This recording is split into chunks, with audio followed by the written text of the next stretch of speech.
Later this hour, Rocky Mount could cut up to 7% of positions in its police and fire departments. This is part of layoffs expected to impact all city departments as leaders there are trying to address Rocky Mount's financial crisis. So a recent budget review found that the city spent millions more than what it brought in monthly for 2 years. WRAL's Flynn Snyder is joining us live in Rocky Mount. Flynn, the man who led Rocky Mount's fire department for 30 years, is now speaking out.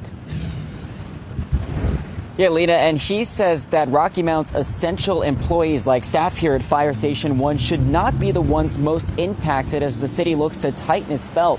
This as city leaders say Rocky Mount's rainy day fund has gone down by more than $80 million since 2023.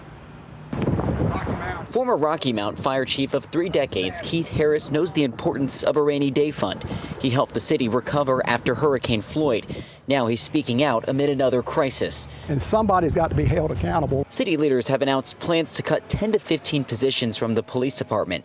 Another 5 to 10 at the fire department are possibly on the chopping block. Any cuts to those two agencies, particularly in today's environment and the things that have been going on in Rocky Mount, any cuts to those two agencies to me is not prudent. City leaders say the cuts are necessary as Rocky Mount looks to ease its budget crisis. All departments could be impacted. At a budget town hall, leaders said the cuts to police and fire could include unfilled vacancies, civilian staff, and non-sworn positions. Unfortunately, over the last couple of years, there's positions that the city had throughout every department that were not officially authorized, and so we want to start by eliminating those. How would that impact the people who are on the front lines? Yeah, it could have very serious implications. They are the people responsible that are backing up and holding up these public safety professionals. To cut them, it can have serious consequences in the level of service that's conducted here.